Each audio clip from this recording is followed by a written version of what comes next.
Hello. In my first video on culture and leadership, I discussed what culture is. I discussed why it matters for leaders. I focused on why leaders should study cultures, emphasizing the importance of developing those culture-related skills. In this video, I will focus on how to develop that cross-cultural competence. So the how question is being answered here. Of course, answering the how question cannot be done in just one video. Everything you learn in this course, whether it is the Hofstede's model, the Globe model, or Erin Meyer's culture map model, they all enhance your cross-cultural competence. Even studying about the specific cultures of different countries that you have been doing in this class, even that contributes to developing this cross-cultural competence. So this lecture provides a more broad overview of the knowledge, skills, and abilities that you need to have for you to be effective in cross-cultural interactions. You could see this as a bird's eye view of what cross-cultural competence entails and what are the areas that you should focus on if you wish to develop your cross-cultural competence. Now, before we discuss how to develop cross-cultural competence, I think it is important that we have clarity about what exactly we mean by cross-cultural competence. So the way we define cross-cultural competence is that it's the KSAs needed to be effective in your interaction and communication with people from different cultures. So what's KSA? Knowledge, skills, and abilities. Sometimes it's also described as knowledge, skills, and attitudes, because abilities and skills, there's quite a bit of overlap there. So attitudes is also something that gets included under KSAs. In any case, what kind of knowledge do you need to have so that you can be effective in your interactions? What kind of skills do you need to possess? What kind of attitude do you need to have for you to be effective in your interactions and communications with people from different cultures? That's essentially what cross-cultural competence is. It's a very simple concept. Nothing too complex here at all, at least from a broader definitional point of view. But if we dive deeper, of course, we realize there's a lot of nuances which can make it extremely complex. So when we are talking about cross-cultural competence, we are talking about you being able to understand, you being able to respect and even adapt to the different practices, the different communication styles, and the values of others. So this is really key. It is not just about understanding another culture. It's about respecting another culture. And more than that, it is about being able to adapt yourself to those environments which are very different from yours. So through this process, you then are being more effective in your cross-cultural situations or settings. So there are some key ideas here that we need to talk about. The first one that you can see, of course, is globalization. So when we talk about globalization, the world is very interconnected now. It's a interconnected place. Whether people, companies, economies, societies, they are all intertwined with each other, even if they may be far away from each other, even if They may be on the opposite ends of the globe. So there's a lot of interconnection, interdependence that we have with each other. If you are a multinational company, you may want to market your products elsewhere on the other side of the globe, or you may be trading goods with another country. You also hire people from another country, or you seek raw materials from another country. So there's a lot of interaction that's happening. In all these interactions, you are interacting with people from dramatically different cultures. So these multinational companies then need experts who have those KSAs relating to cross-cultural competence. If you understand the local customs, then it becomes easier for you to customize your business practices, your communication styles to those places. Now, these companies, they could just easily hire somebody from those places. That's true. But then there is an issue of translation here, right? That person, that local person, may be an expert in that culture. But unless that person has enough cross-cultural competence, that person will not be able to translate it to your values, your practices, your communication style.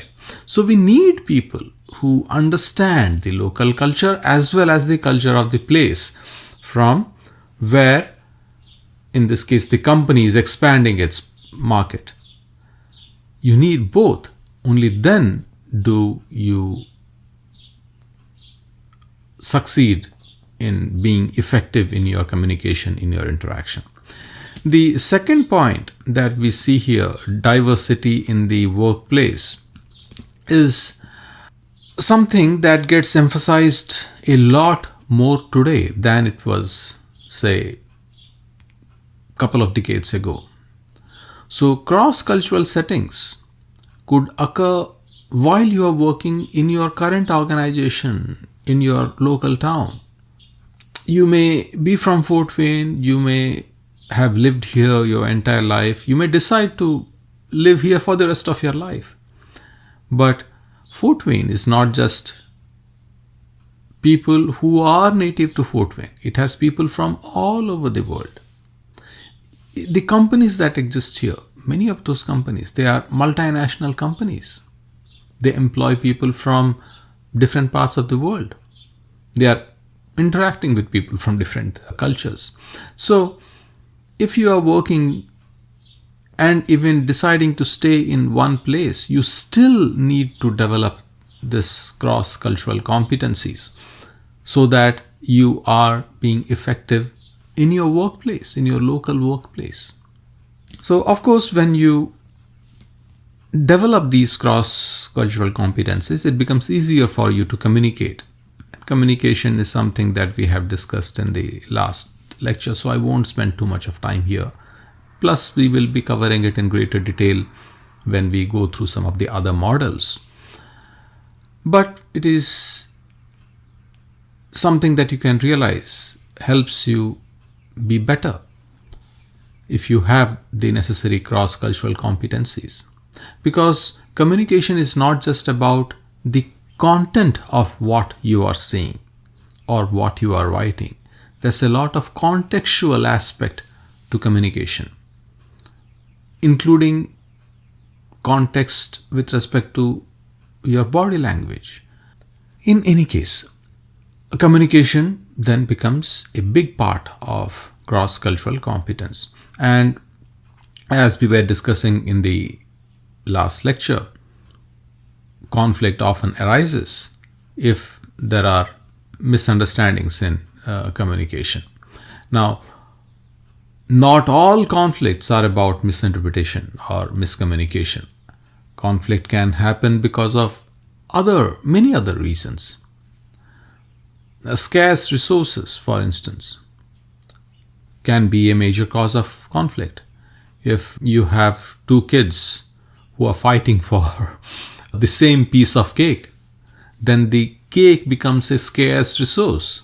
And that's the reason multiple people are fighting for that same scarce resource. In other words, conflicts can happen because of many reasons. Another reason could be differing values, right? If your values are dramatically different from mine, if you strongly believe in one thing and I believe in something opposite, then we have a clash. Even here you can see cross-cultural competence helps you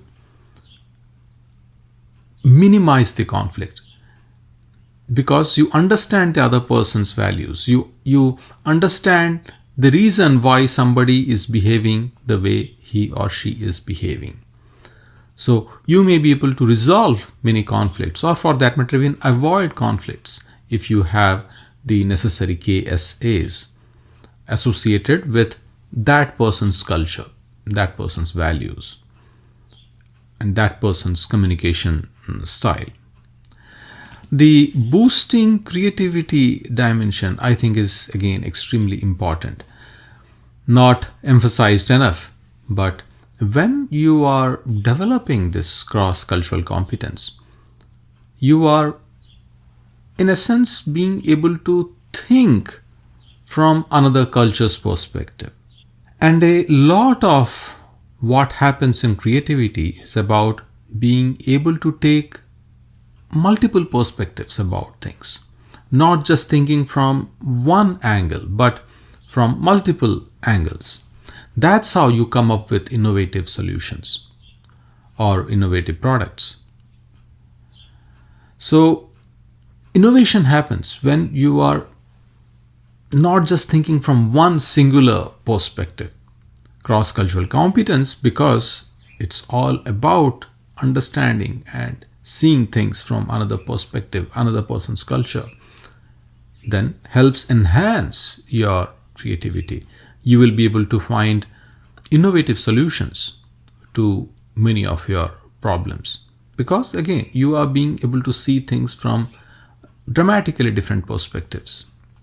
You may be able to come up with aesthetic designs that are different from yours, but again, that's because you have an appreciation of another culture, and that aesthetic design, for instance, because it is novel in your culture, can help boost your market share in a big way. So these are some examples about how cross-cultural competence can enhance your creativity. The next point that I want to talk about, of course, is career opportunities. With all this globalization and emphasis on diversity, companies are experiencing new opportunities, but also new threats. So they need people who have these KSS associated with cross-cultural competence. So if you have some or many of these knowledge, skills, and abilities related to cross-cultural competence, then you become a desired candidate because you can solve many of the company's problems. So you become highly marketable. The next point, respect for others, I briefly talked about it before. Let me talk about it in conjunction with the point after that, which is building harmony. They are in a way related because a big part of developing cross-cultural competence is that you not only understand another culture, but you respect people from that culture. You respect their values, you respect their practices. And of course, when you respect another culture, their values, their systems, their practices, then you build harmony. So In essence, you are being culturally sensitive. You are not offending people from the other culture. And through that process, you are building harmony. But, and this is a big but,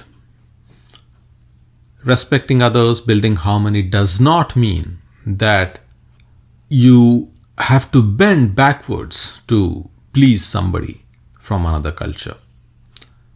I think this is not emphasized enough, but I must mention this. It does not mean that you have to compromise on your own values. You respecting others' values is good, but it cannot be at the cost of your own values. In fact, it may even be okay, or I would say better, to speak up against some practices that may be completely antithetical to your core values. If you are not speaking up, at least do not engage with or disassociate yourself from those people or those business organizations. Developing cross-cultural competence is not about compromising on your own core ethical values. Let me give a couple of examples. These are extreme examples, but just to drive the point. They can be about more mundane differences that you may see, but something that may be of lot of importance still to you. Historically, there have been societies where it was okay for adults to engage in sexual interactions with boys. In some cultures, it may be considered normal even now. Now, is that right? You can't say, I should respect other culture, their practices, and accept this. I would not accept it. There are societies now that do female genital mutilation. There are societies now that treat women horribly. So by respecting the practices of that other culture, should I be accepting of these practices? I would say no. I would say definitively no. So while we can be respectful of other cultures' values, that does not mean that we should compromise on our own values, our own moral systems. By the way, these differences that some of the examples that I shared, they do not just exist in cross-cultural differences between countries. You may see such differences even between organizations. Imagine somebody working in the porn industry versus the tech industry. Again, these are just examples. They can extend to other types of organizations as well. But the point is, there are organizations for whom it is completely acceptable to engage in certain practices that are completely against your core values. And developing cross-cultural competence does not mean we just accept anything and everything. So that's the other part that I wanted to highlight. But in general, if you have cross-cultural competence, you do become an effective leader, especially in the context of cross-cultural interactions. So the next construct that we will discuss is cultural intelligence. This is a more specific construct, while cross-cultural competence is a more broad concept. This is more specific. This concept was introduced by Early in the year 2002 And you would have heard similar terms like emotional intelligence, social intelligence, or for that matter, even intelligence or general intelligence. Now, anytime we are using the term intelligence, we refer to abilities. But then, just ability is not enough. Ability is just what? Potential. Are you being able to use that ability? That is critical. So the way we define cultural intelligence is that it's a person's ability to adapt effectively to new cultural contexts. So just having knowledge, just having skills, or just having the right attitude is not enough. Those are great things to have. Ultimately, are you being able to use those KSAs to adapt yourself effectively to new cultural environments, to new cultural context, to situations where you have to interact with people from different cultures? If so, then you can call yourself a person, or we can call you as a person having high cultural intelligence or high CQ, like IQ, CQ. Okay. Few things that again we should emphasize here. Often the term intelligence is associated with inherent abilities, your genetical kind of abilities. This is especially true for general intelligence, although not so much for the constructs of emotional intelligence or social intelligence, because it is understood that you can improve these types of intelligence more easily than general intelligence. And same with cultural intelligence. You can improve your cultural intelligence much more easily than your general intelligence. Now, does this mean that all people are genetically or inherently equal when it comes to cultural intelligence? And any difference that we see is because only of learning? No, definitely no. Because the foundation of cultural intelligence, foundation of any intelligence for that matter, is still general intelligence, right?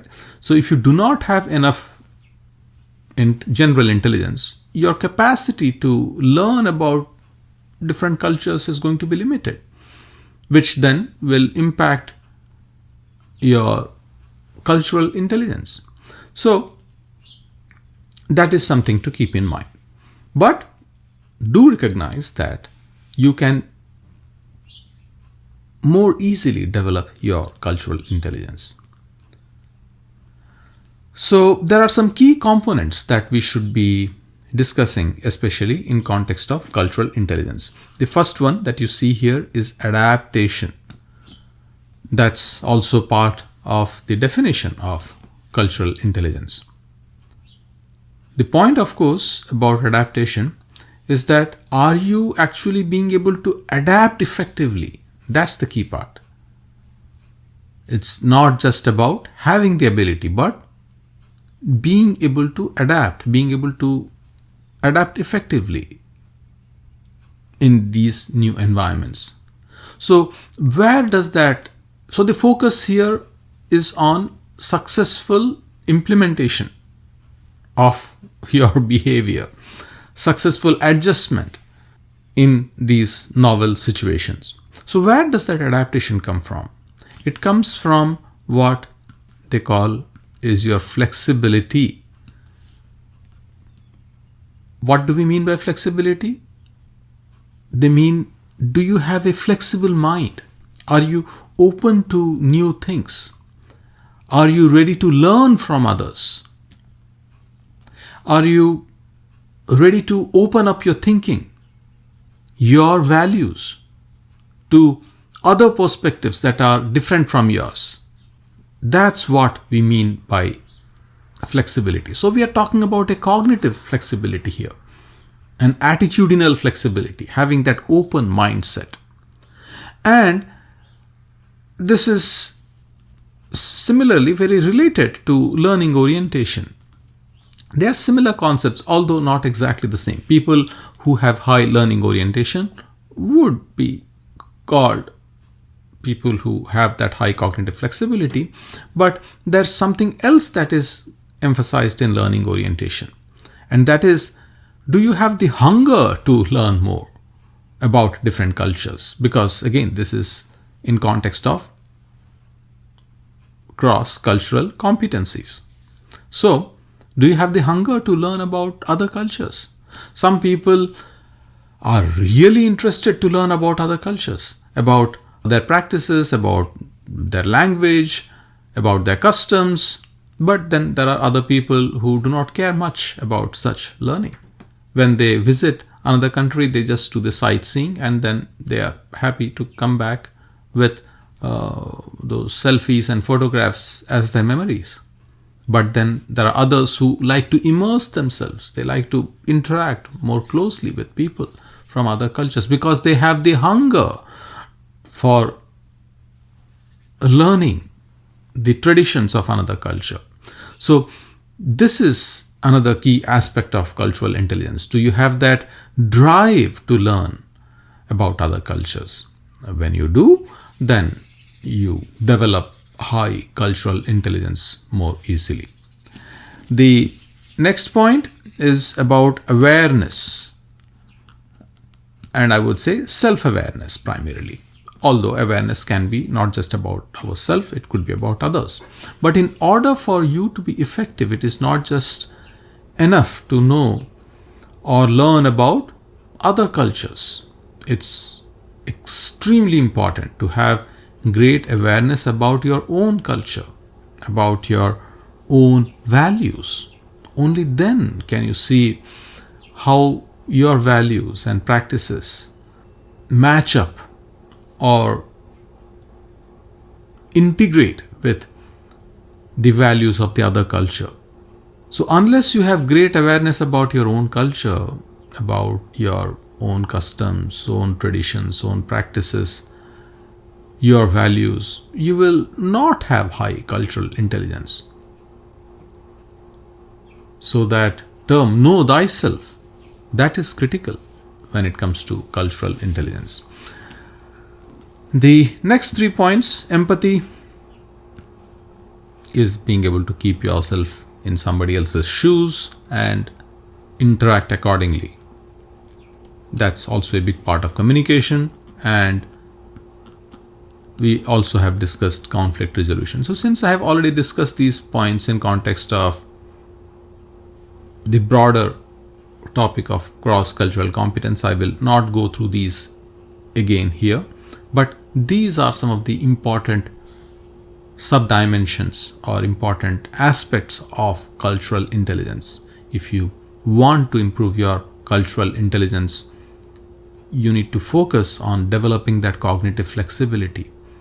You need to have that hunger to learn about other cultures, and you need to focus also on your own culture.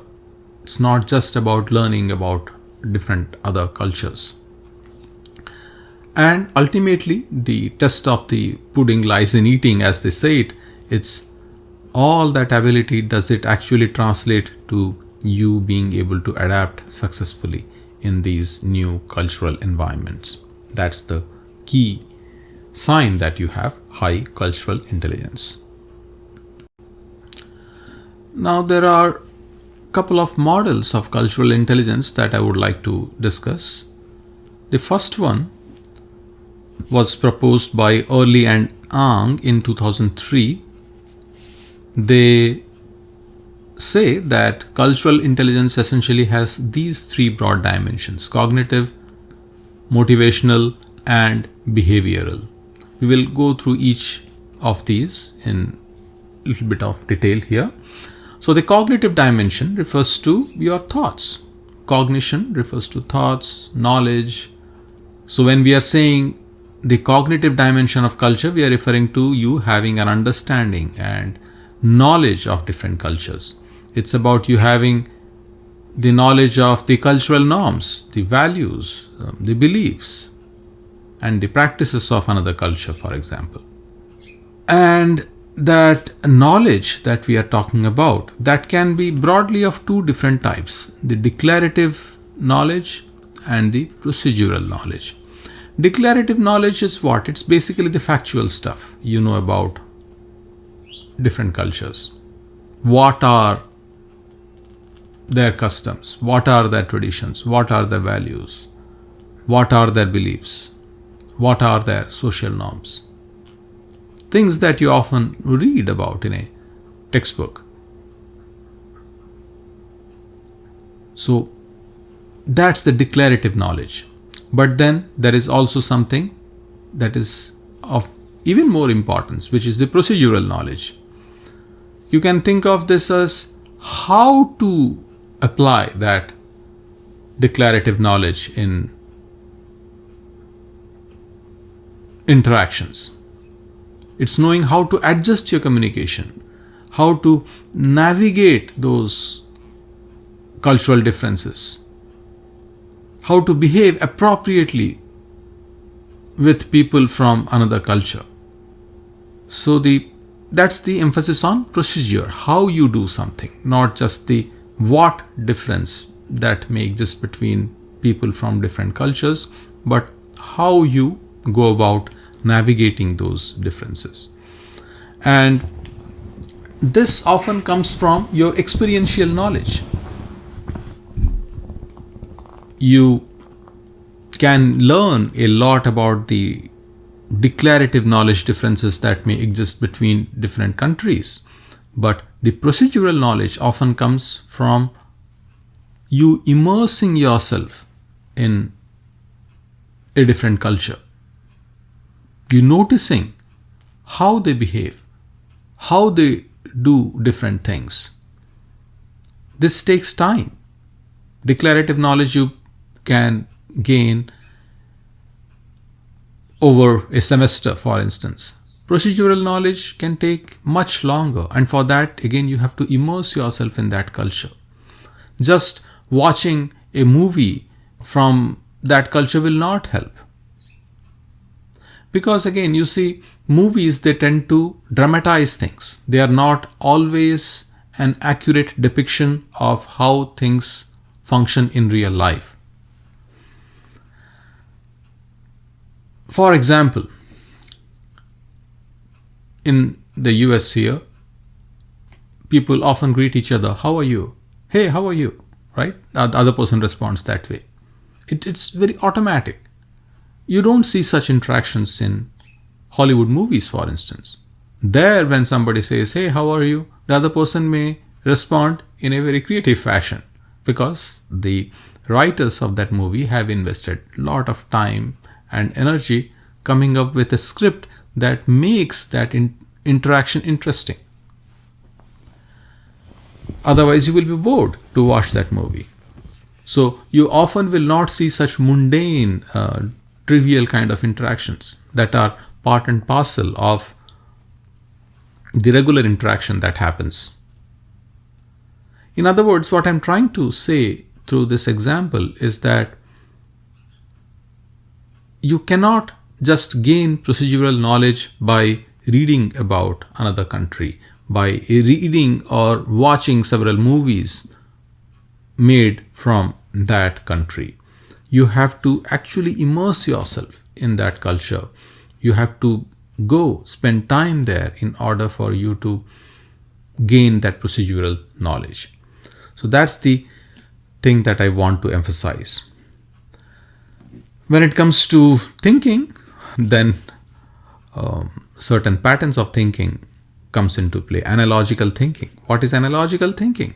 Are you being able to see the similarities between your culture and that other culture? Are you being able to see the differences? So if you are being able to make connections between what you see in one culture and make connected with what you see in your own culture, that's a sign of analogical thinking. Say, for example, in India, when I go, I touch the feet of my parents, or when I meet my teacher, I touch the feet of my teachers. That's a sign of giving respect to them. It's not that I feel like I'm their slave, no. But somebody who is not familiar with that practice, those practices of giving reverence to your parents, your teachers, or other elderly people, they may perceive it as I having an enslaved kind of mentality, which would not be true. So imagine you are such a person who hasn't seen this practice. You may gain perceptions about it that are different from what it actually is. But if you succeed in connecting that sense of respect with some practice here in the United States that is also associated with being respectful, being reverent, then you are engaging in what would be called analogical thinking. So what could be something here in the US? For example, here you see people holding the door open, waiting for somebody else that may be several steps behind you, but you wait, you hold the door open so that the other person can pass through. This is a sign of respect. You won't see this in India, for instance. To an Indian where there's so much a population, this may seem like, you would be standing and holding the door forever because there will be a lot of people who will be behind you, right?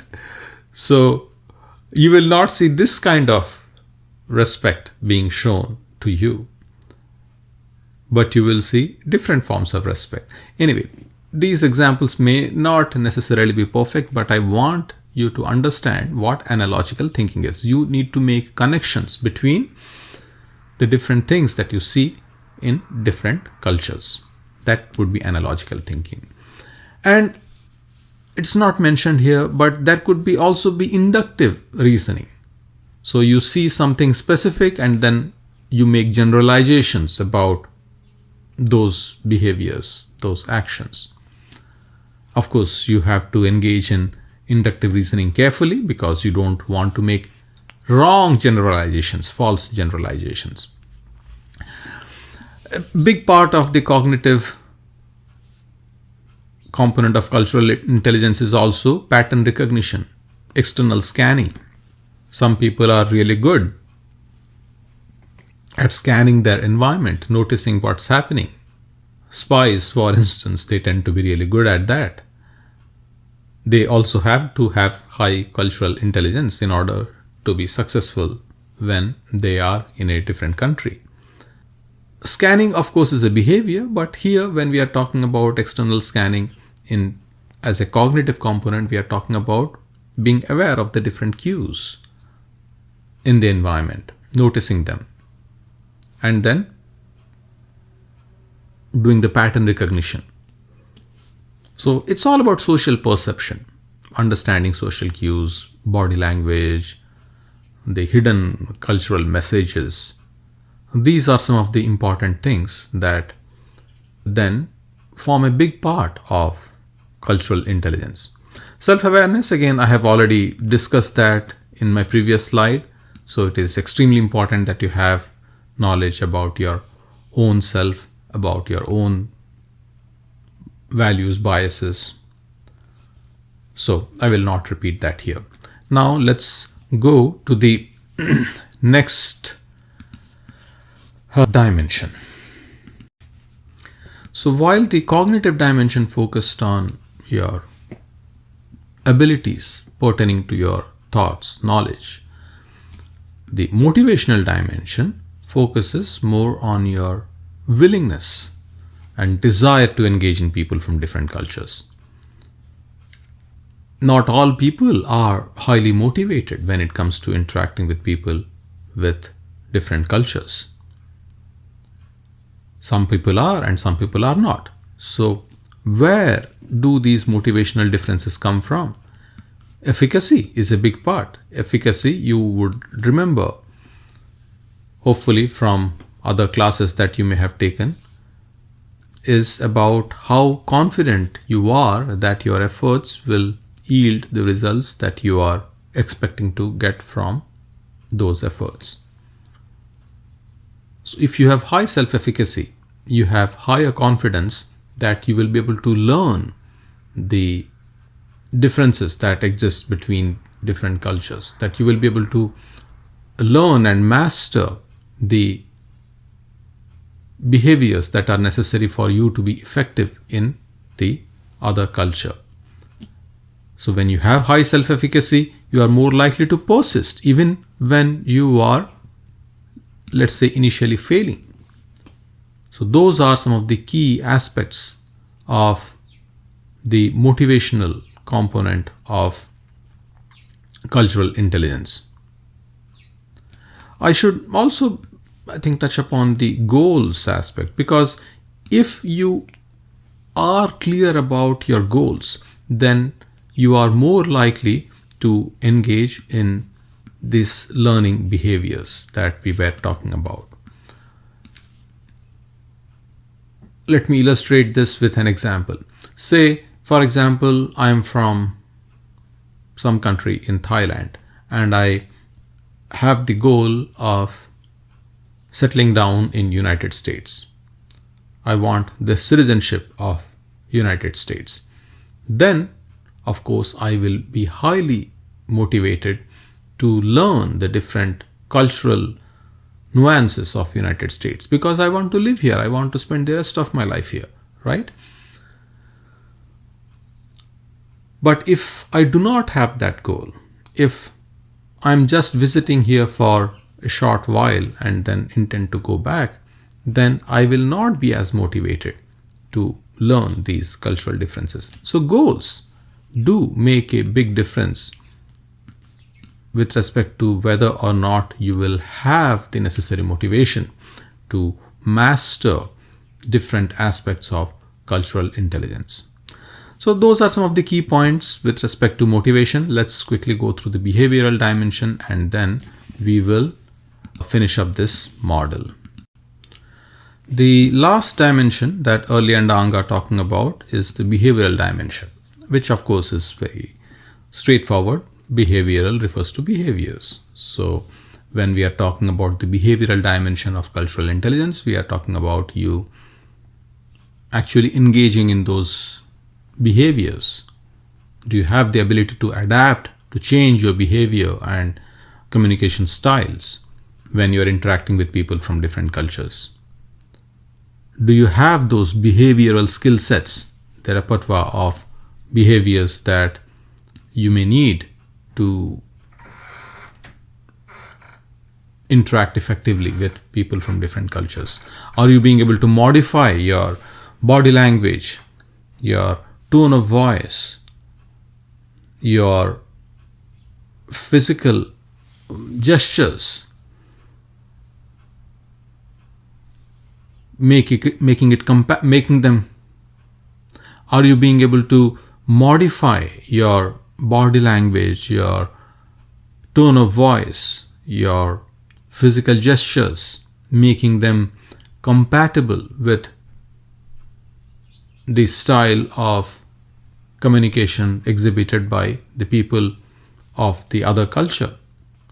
So those are some of the things that we are referring to when we are talking about the behavioral component of cultural intelligence. But there is something else here, habits, that we should also give a little bit more importance to. People from different cultures, because of their differing values, may have different habits.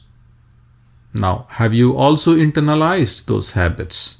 If you have, then you literally have become a person that is really well assimilated into the new culture that you are now part of. Do you also engage in those same practices, those same rituals? Or are these behaviors just newly learned, but you haven't made them part of yourself, your own default style of behaving? Hopefully, this gives you some insights about the behavioral dimension of cultural intelligence. The last model that we will go through was proposed by Thomas and his associates in the year 2008. They essentially argue that cultural intelligence has three main facets, three underlying facets. One is knowledge, second skills, then the metacognitive aspect. And if you are high on all these three facets, then you will be able to engage in culturally intelligent behaviors. Now, since we have already spent a lot of time discussing about knowledge, cultural knowledge, we have also discussed time discussing about cultural skills, which would be related to those behaviors. But we haven't at least explicitly discussed what cultural metacognition is. So we will discuss that, and that should give us enough insights about what this model is talking about. So what is metacognition? Metacognition is, cognition means thinking, thoughts. Metacognition is a fancy word for thinking about your own thinking. Okay. So yes, you have knowledge about another culture. You are also being able to engage in some of those behaviors. But are you aware of your own cultural thoughts, biases about how you project yourself when you are interacting with people from another culture? That is what we are referring to when we are talking about cultural metacognition. Being aware of your own thoughts, being aware of your own biases, being aware of how you are presenting yourself. So, in other words, you could say this is self-awareness. That's what then you could say cultural metacognition is. And that is something that we have already discussed. But the important thing that this model highlights is that it considers cultural metacognition as one of the key drivers for culturally intelligent behavior. Just having knowledge and those behavioral skills will not be enough.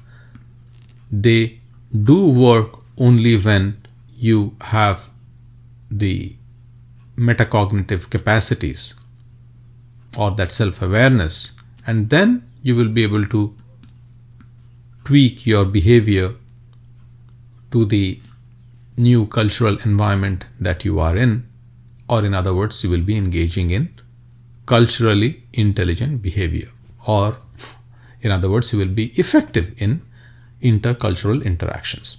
So that's all we have about this particular topic. In the next videos, we will go through some of the specific models that have been proposed. Hofstede's model, Globe model, Erin Meyer's model. Thank you.